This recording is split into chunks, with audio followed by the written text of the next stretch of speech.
muito boa tarde. Amanhã a Igreja assinala o Dia Mundial do Doente. Temos connosco o Padre José Manuel Pereira de Almeida, é o Coordenador Nacional da Pastoral da Saúde.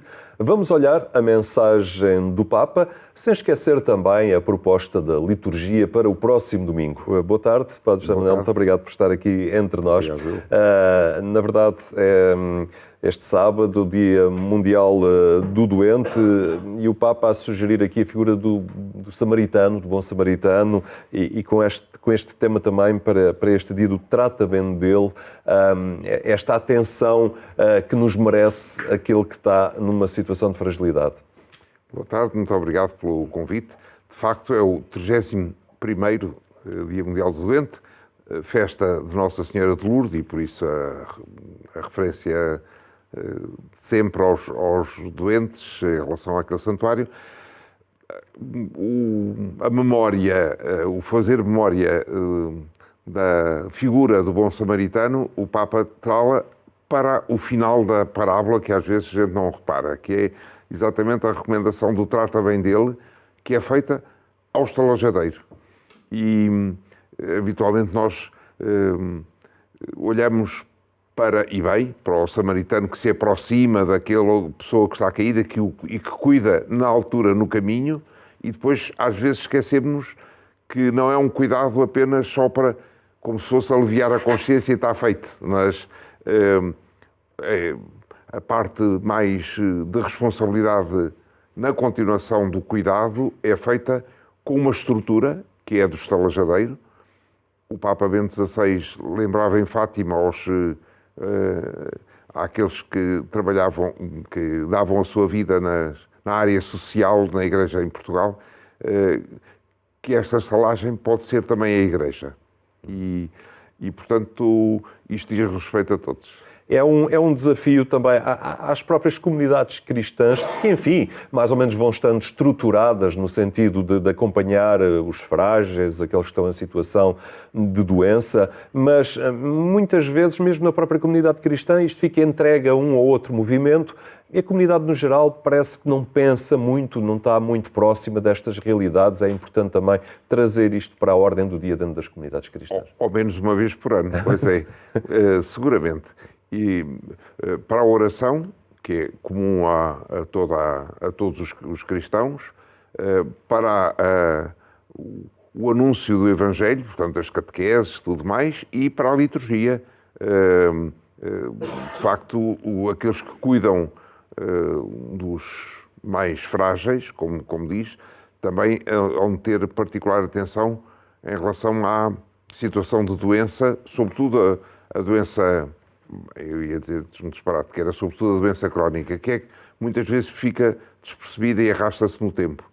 Aqueles que vão ao hospital, que estão numa situação mais aguda, às vezes mobilizam melhor as comunidades cristãs, os mais, sobretudo as crianças ou os mais idosos, mas depois há uma possibilidade daqueles que veem a sua saúde deteriorar-se a pouco e pouco e que não têm propriamente o estatuto de doente e que carecem, de facto, também a toda a atenção. Nesta sua mensagem, o Papa lembra que a fragilidade e a doença são inerentes à própria condição humana, o que não é propriamente algo que não quer dizer com isso que devemos viver resignados com o sofrimento. O sofrimento é para ser sanado e combatido e aliviado, não é essa a função? Sobretudo.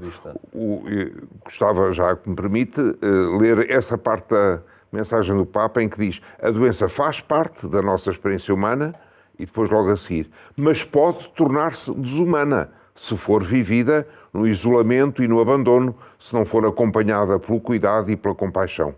Quando caminhamos juntos, é normal que alguém se possa sentir mal, que tenha de parar por causa do cansaço, por alguma dificuldade no percurso. É exatamente nestes momentos que se vê como estamos a caminhar, se caminhamos verdadeiramente juntos ou se vamos pela mesma estrada, mas cada um por sua conta.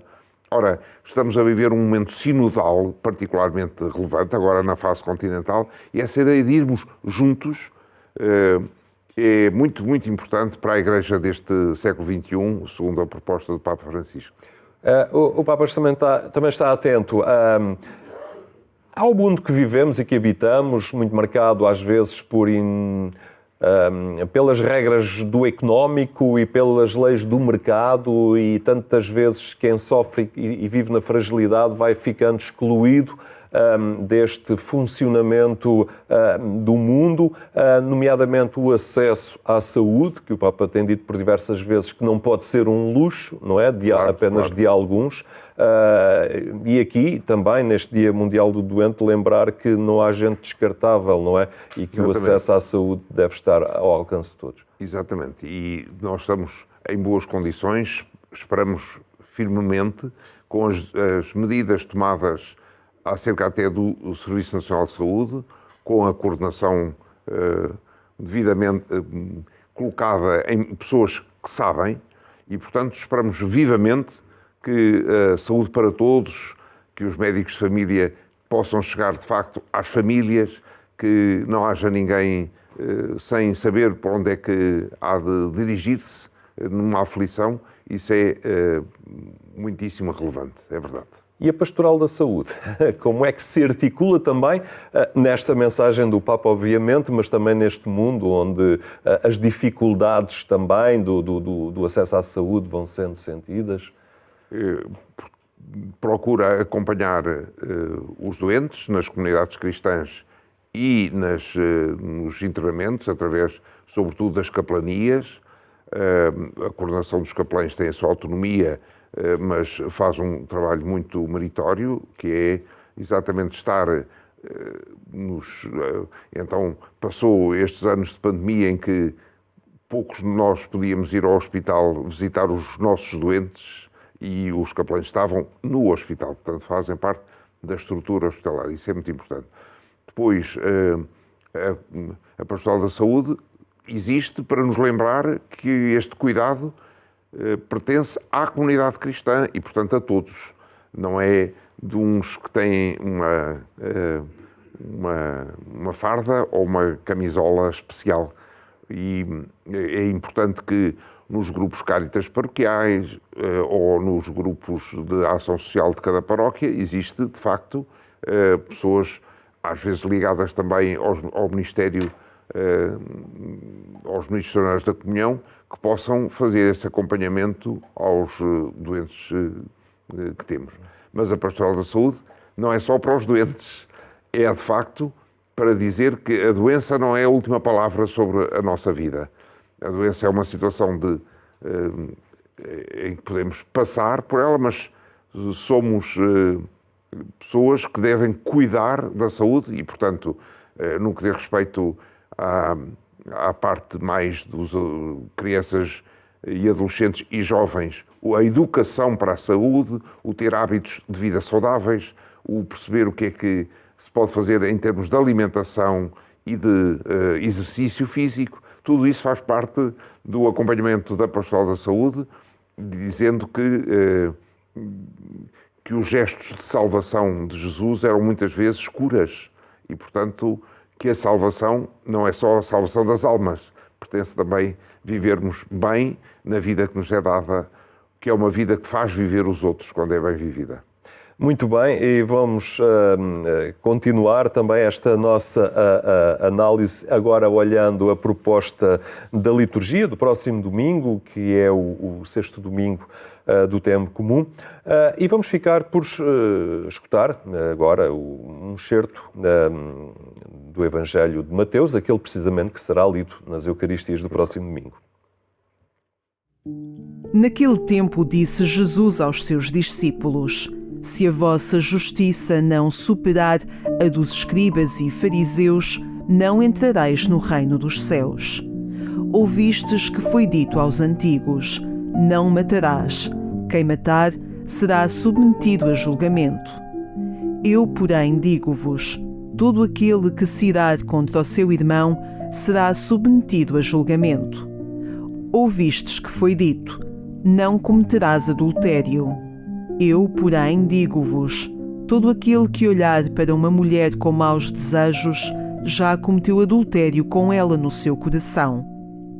Ouvistes ainda que foi dito aos antigos: não faltarás ao que tiveres jurado, mas cumprirás diante do Senhor o que juraste.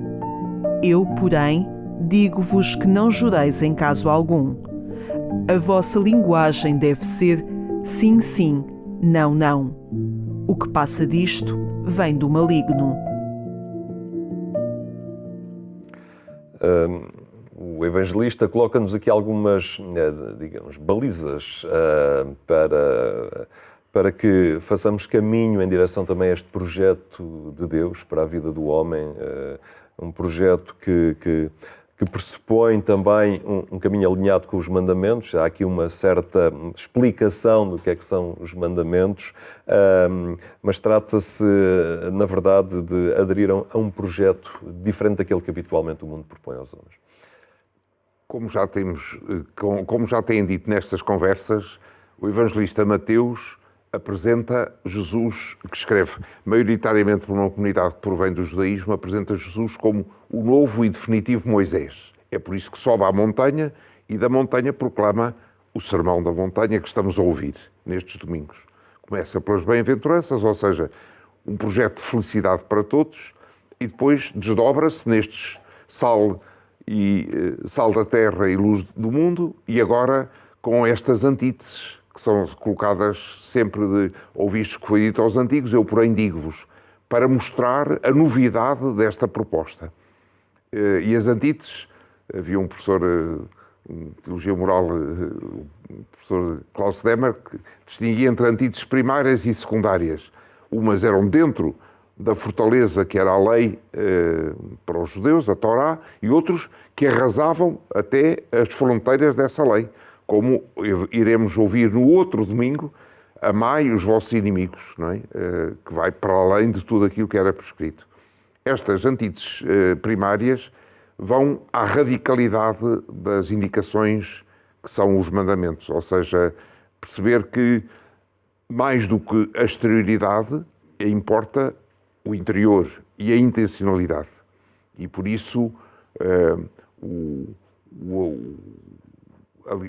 o adultério ser aquele que é feito, que já é feito quando há uma intencionalidade de posse do outro.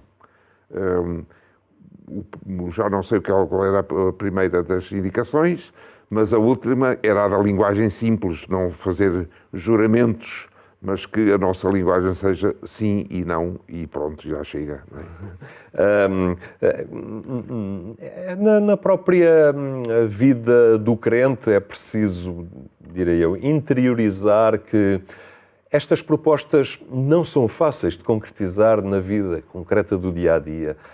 E podemos correr o risco de configurar assim uma ética de pronto a vestir, que nós vestimos à nossa medida, que não nos compromete muito. Na verdade, o ser cristão é assumir uma realidade de escolhas que implicam, às vezes, atitudes difíceis. Não é? É verdade, mas ao mesmo tempo muito libertadoras, porque o discípulo de Jesus é aquele que compreende e vive na pessoal relação com Jesus, encontrou nele o Salvador, não o Salvador de uma forma genérica, mas o Salvador da minha vida, e por isso a minha vida salva é a vida vivida com ele e como ele sobre a terra. E colocando os olhos em Jesus, eu creio que na pessoal relação com ele, portanto, mantendo em cada dia e aprofundando essa relação, e os textos do Evangelho são particularmente importantes a esse propósito, creio que é ao mesmo tempo um caminho de gosto, alegre, não é só exigente. Claro que tem uma exigência, que é a exigência de todos os compromissos. Os compromissos são exigentes, pois é. E quem faz a experiência da fragilidade, do sofrimento na sua vida, nessas ocasiões percebe isto com outra clareza? Acho que sim. Acho que sim. Que quando nós estamos numa situação para as quais achávamos que não tínhamos nem sequer capacidade ou força, encontramos força e capacidade que nos vêm de outros lados que a gente não sabe dizer bem quais são, e afinal é exatamente a força da fé, a relação da comunidade, onde o corpo eclesial de Cristo existe mesmo. E é isso também um bocadinho aquilo que toca na missão do capelão hospitalar, por exemplo, no seu aproximar-se de quem está numa circunstância destas. Seguramente. Vamos avançar então aqui na primeira leitura, que nos recorda também que o homem é livre de fazer escolhas, não é? É dotado desta liberdade, mas depois também as consequências da escolha também lhe cabem a ele. Sim, eu chamaria a atenção para que nas escolhas banais que nós fazemos, por essa gravata ou outra, ficava-lhe sempre bem, são essas banais. Mas há escolhas em que nós, ao escolher, escolhemos-nos. E nós somos, afinal, o produto final das nossas escolhas. Acabamos por, ao decidirmos naquilo que decidimos, quando são coisas grandes e importantes. E esse é que o profeta... As nossas escolhas acabam por ser também sinais para os outros, não é? Aquilo que adotamos para a nossa vida acaba por funcionar também como testemunho positivo, claro, ou contra-testemunho. Oxalá positivo e ao mesmo tempo discreto, não é? Não é preciso estar explicitado em nenhuma bandeira para ser a banalidade, todos os dias, o tempo presente tem sinais que falam. Pois é. E é importante termos esta noção ou missão quase do testemunho que somos chamados a ser, a dar perante os outros. Uma identidade cristã, um caminho que fazemos não como algo que vivemos pessoalmente, mas sempre na relação com o outro e tendo presente o testemunho que eu lhe passo, não é? Parece que São Francisco de Assis recomendava aos seus companheiros que anunciassem sempre o Evangelho, se preciso, com palavras. A maior parte das vezes é sem palavras. Hoje em dia que se fala tanto da força da imagem, não é? Exatamente. E há tantos que dão conselhos para que a mensagem passe eficazmente. O testemunho é, sem dúvida, o método mais eficaz de transmitir alguma coisa. Como Paulo VI recorda na Evangelho Nunciandi, que os mestres só são importantes se forem testemunhas. Vamos avançar aqui para a segunda leitura da primeira epístola de Paulo aos Coríntios. Também ele nos fala deste projeto salvador de Deus, de uma sabedoria de Deus. Ele fala até de um mistério, não é? Que acaba por ser esta configuração, este desafio que o crente é chamado na sua vida a ter de identificação com o próprio Cristo. Quando na tradição bíblica e depois na nossa tradição se fala em mistério, a partir do grego mysterion, é sempre um mistério revelado que acaba por ser o sacramento, não é? Na tradução mais comum entre nós é a partir do latim. E, portanto, esse mistério é como se Deus fosse uma adivinha, que vamos ter que ir compreendendo ao longo, enquanto crescemos, e é claro que as crianças encontram respostas às vezes que nos desarmam, porque têm atalhos que a gente se calhar já perdeu, mas no fundo, para essa compreensão, para esse aprofundamento, para esse caminho, somos todos importantes para todos, e isso é muito importante. Paulo fala aqui de uma sabedoria, claro, a que nem todos têm acesso, os príncipes não têm acesso a esta sabedoria, mas aqueles que vivem Cristo na sua vida têm acesso a ela. E eu recordava como sabedoria e sabor não é a mesma coisa que um saber. A sabedoria tem um sabor que tem a ver com a vida e com esse encontro que os pequenos têm acesso. Mas a vida, o sabor da vida nem sempre é doce, nem sempre é agradável, é preciso sabermos lidar com sabores diferentes nesta vida. É verdade, não é só rosas, não é? Não é só rosas. Mas para o crente tem que haver sempre esta determinação de um caminho e saber que tem esta força e que conta com alguém próximo. Recorda-se que há uma Etty Hillesum que diz que a vida não é fácil, e ela estava num campo de concentração. A frase é: a vida não é fácil, mas isso não é grave. Eu sempre me recordo desta circunstância da sua vida, percebo que afinal a minha, por enquanto, tem sido muito fácil. E por estes dias vemos, e basta olhar as notícias, Exatamente. percebemos a circunstância de vida de tanta gente bem pior. Tal qual. E, portanto, também se manifesta a nossa fé em atos concretos de solidariedade, e, por exemplo, no que diz respeito às vítimas dos tremores de terra na Turquia e na Síria, através da rede Caritas, depois dos apelos da Caritas Internacionalis, permitia-me aqui este apelo também neste espaço que nos é dado. Muito bem, Padre José Manuel Pereira de Almeida, muito obrigado por esta partilha, também por este sublinhar da mensagem do Papa para o Dia Mundial do Doente, que é já amanhã. Obrigado por ter estado hoje aqui entre nós. Muito obrigado, nós. A terminar, apenas recordar que amanhã, pouco depois das 6 da manhã, pode acompanhar a edição rádio do programa Eclésia na Antena 1. Tenha então uma muito boa tarde, tenha também um bom fim de semana.